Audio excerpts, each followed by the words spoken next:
Welcome to the American Dream. My name is Tom Andre. I am an associate broker, I am a realtor, and I'm also a licensed professional counselor. And no, I don't practice full-time psychotherapy anymore, but I end up using my counseling skills and my people skills in my full-time real estate career. Behind most every transaction is some sort of life stage transition. In counseling, we would call this a life stage change. Today, I'm going to introduce you to Ken Johnson and his wife, Kathy. Several years back, Ken went through an unfortunate medical circumstance that severed his spinal cord. Ken is now a paraplegic, a disabled American, and he's also faced with several real estate decisions. Selling his mountain house, changing his lifestyle, and also modifying his existing house. Let's go in and take a look.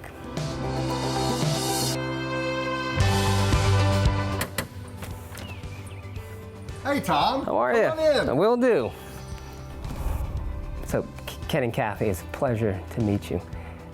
As we were talking, I believe behind every transaction is a transition and often a personal disruption, and you have had a significant personal disruption. Can you tell us about it? Well, Tom, 7 years ago, I had a spinal cord stroke, which left me paralyzed from the waist down. Totally unexpected, didn't plan on it, but it put me in a wheelchair. And so at that point, there were a lot of different decisions that Kathy and I had to make about what life was going to look like now that we were in a wheelchair. So from a modification of your life standpoint, the life transition you went through, you had to let go of the mountain house, your dream house. Yes, it was a difficult decision, Tom, because we had planned to not only use it as a vacation home, but also the possibility of maybe retiring there. And so with being in a wheelchair, we decided it just wasn't going to suit our needs, and there was a lot of modifications to it.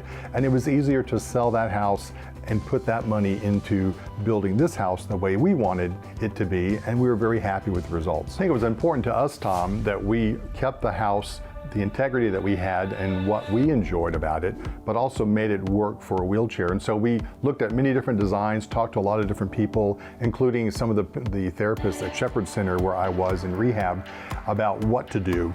And we really came up with the universal design that we can modify the house to make it work for a disabled person, but it would really work across the board for all ages. And do so in such a beautiful way. The house is gorgeous. And has, you're right, multiple uses with a multiple wide appeal for a lot of different people, even short people.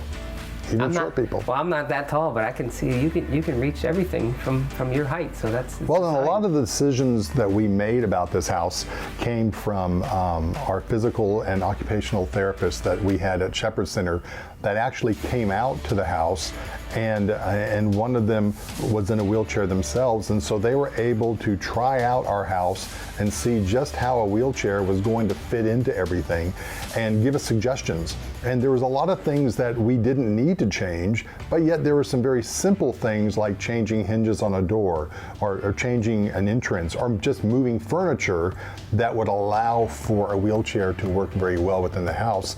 And so that was really, they helped us realize that we actually could stay here and that we could make some modifications. But they also go out and look at new homes too and say, you know, here's some things if you're building, here's some things to think about, what to look for, what is ADA compliant, and we had an ADA architect work with us on what we built. Now we added a master suite, but he's also able to work on the entire house on the main level.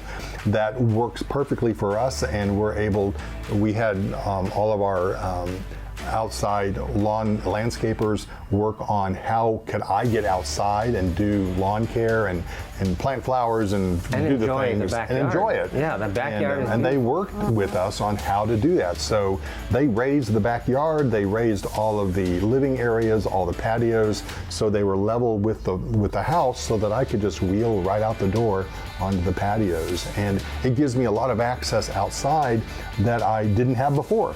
And so it was great. It worked out really well.